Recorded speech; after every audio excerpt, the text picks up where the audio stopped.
Nowhere Street, Chapter 2. Doris and Janice are now standing in the front garden, their faces all agog. Buzz resting against the garden fence.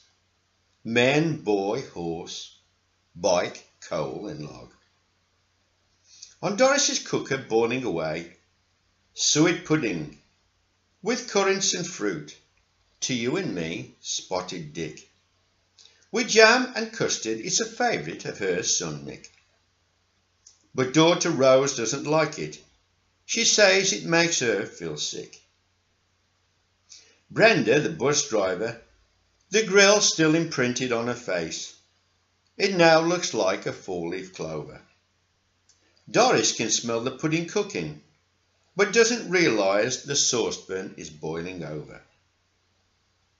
Jimmy Lee's mother, Janet from number 3, steps outside with Pooch, sweet cake, a pug on the lead, and she's sniffing at a black slimy slug.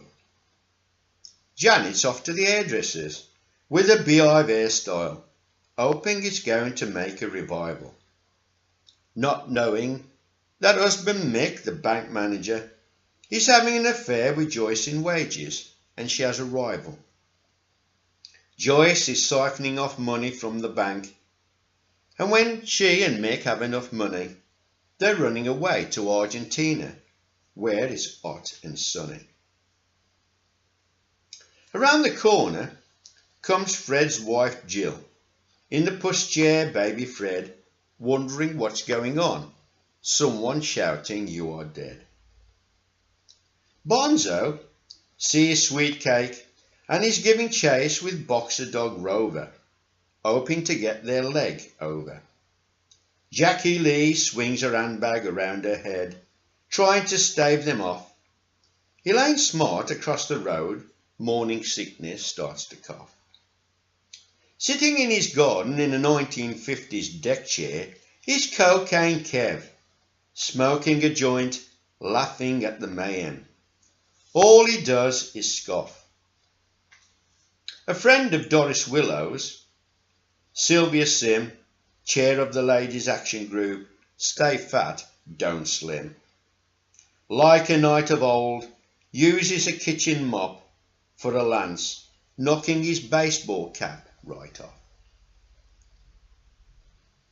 At number 11, opposite number 3, lives Alfred B. Binder, author of How I Survived a Forest Fire When I Was a Tree.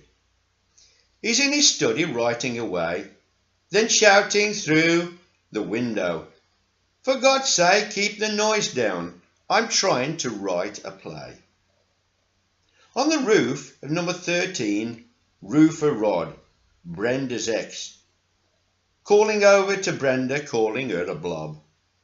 Brenda shouting back, "You have a big gob," then kicks his ladder, saying go to hell. That's how he fell, breaking a leg and arm. Visiting nurse Angela Hurst administers first aid, saying try and keep calm.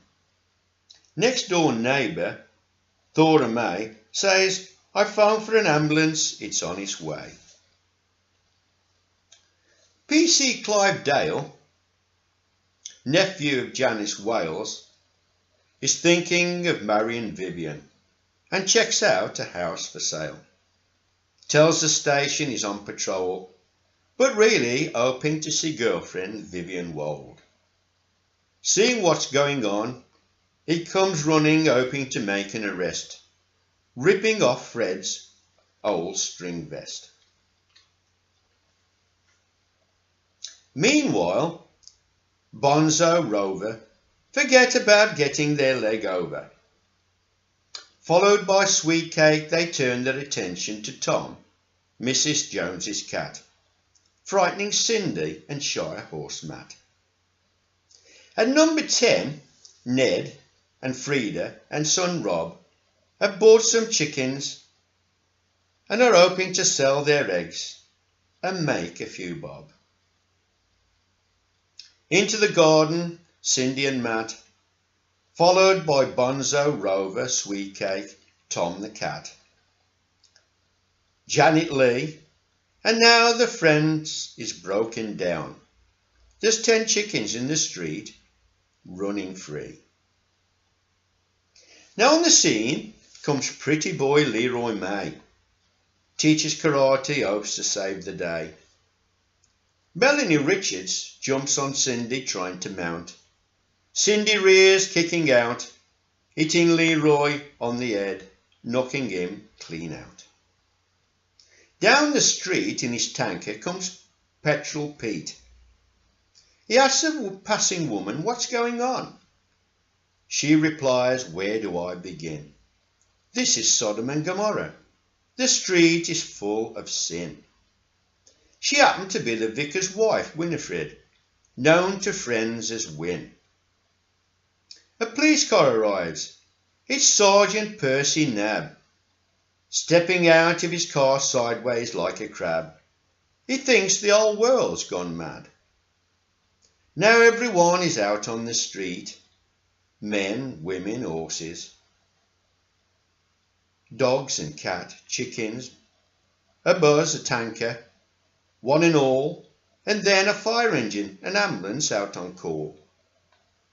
On the gas ring in Doris Willow's kitchen, the saucepan is boiling over, putting out the flame. Doris's husband, Sam, comes home through the back gate, carrying a crate of stout, wondering what all the fuss is about. Sam is sucking on his pipe of old shag, the pipe all aglow, the kitchen now full of gas ready to blow. There's an almighty bang. He drops the crate of stout. The kitchen window and the front of the house are blown out. Out in the street, petrol tanker Pete, high octane waiting for a spark. Cocaine Kev thinks he's gone to heaven. Suddenly the whole world turns dark. Nowhere Street disappears in flame and smoke, with petrol and gas way up in the sky. There's bricks and people, a bus, tanker, fire engine, ambulance, this and that, dogs, chicken, cat, bike, broken glass. They all fall back to earth in one giant mass. 5 miles away in the high street, they hear the blast, it was so loud, and over the rooftops a black mushroom cloud. There's just one survivor staggering out from the smoke and flames. Face all black, looks like a mask. In a daze, saying, "That was awesome. I found the ultimate high at last." Now the years have passed. Where Nowhere Street once stood is a grassy park where children run and play. There's a brass plaque upon a wooden post that tells the story of the day when Nowhere Street was blown away. On a bench by the bandstand sits a very lonely man, hearing voices in his head.